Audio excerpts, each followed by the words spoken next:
what struck me was that in these entirely Christian villages, these ancient villages, there was a sense of security.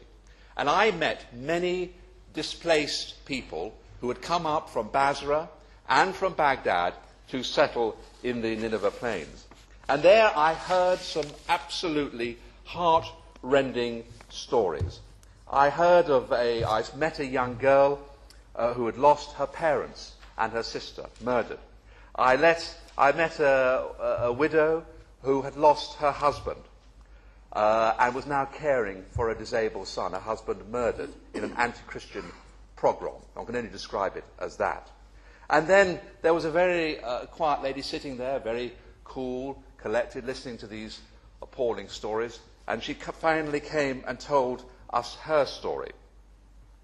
Her husband was a deacon. On the way back from church, he was killed, blown up in a bomb, and then her daughter disappeared, and at that stage she broke down, burst into tears, and we couldn't carry on the interview, and we subsequently heard that she'd never seen that daughter again. Can you imagine the anguish of that lady to lose her husband, killed in a roadside bomb, and then to lose her 18-year-old daughter, disappeared, probably murdered?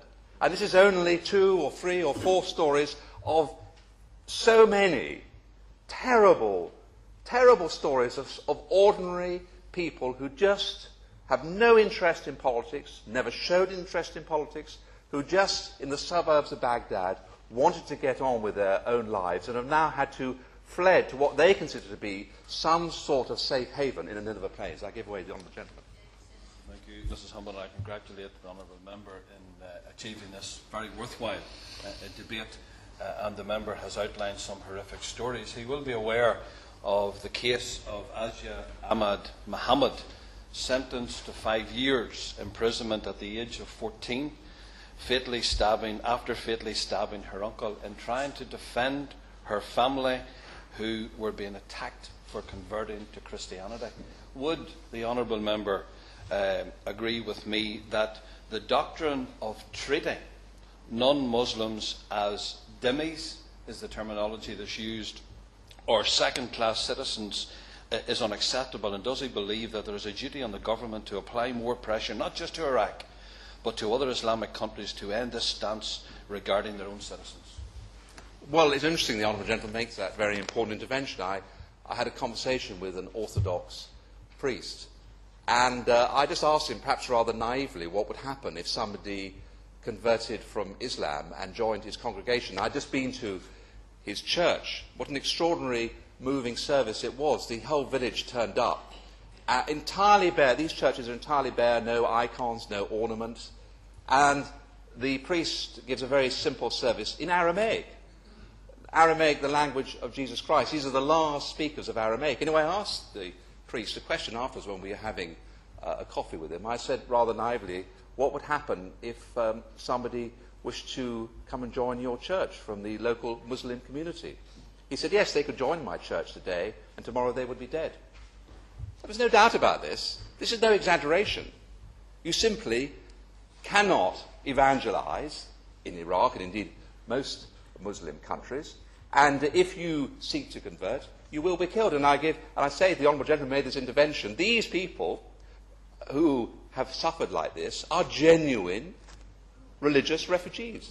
There is no way in which they could possibly be considered economic migrants. And I do believe that we have a duty of care. But our greatest duty of care is not to try and pick up the pieces when they flee, as they are. This ancient community is fleeing to New Zealand, to Greece, to Australia, to America, to this country. Our duty surely is to help them stay in their own country, which is what they want to do. And how soul-destroying it was to go around these villages and talk to these old men and women who generation after generation had ploughed and tilled this land. And they wanted to stay. They had no choice but to stay. But the young people, they all wanted to go to America.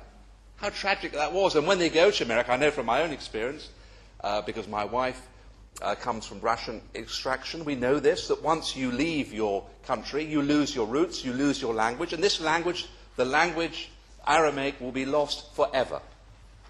So this is not just a humanitarian disaster, it is a cultural disaster of massive proportions.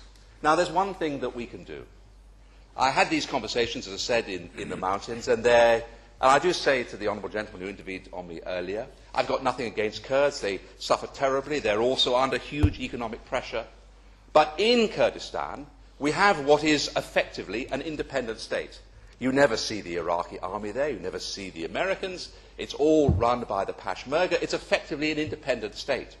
And there is ample evidence, and we can provide the Foreign Office with all the evidence they need, that in at least 58 villages, the Christian population has either, the village has either been partially or wholly expropriated by Kurds. Now, it happens in a very subtle way.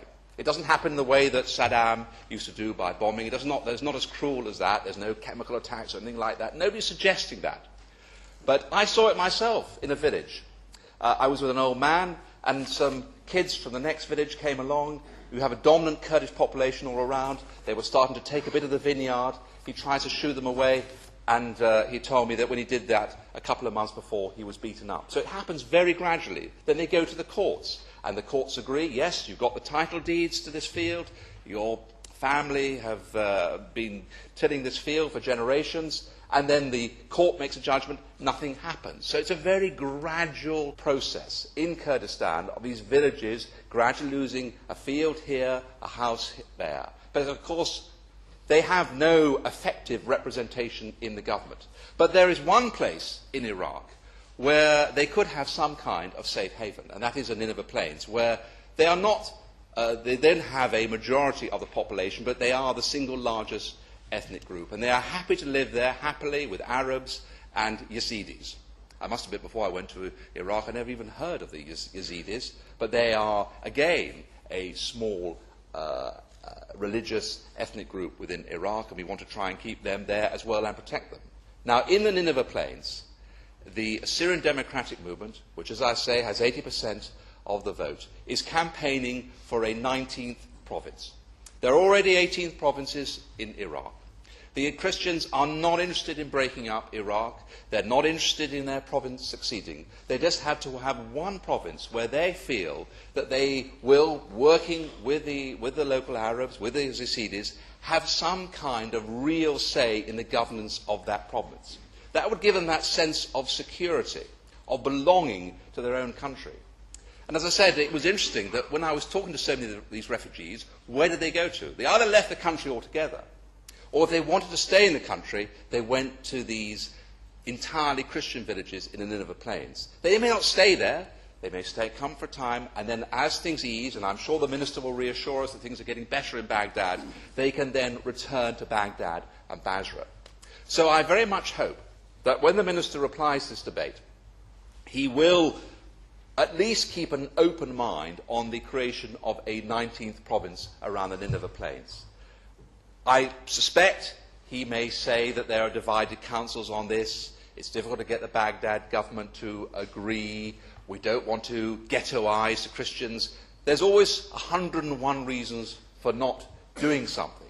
But surely we should listen to the voice of the Christian people and to their democratically elected representatives. My honourable friend talked about democracy. That's what they want. They want this 19th province. So that at least we can make a start in this 19th province.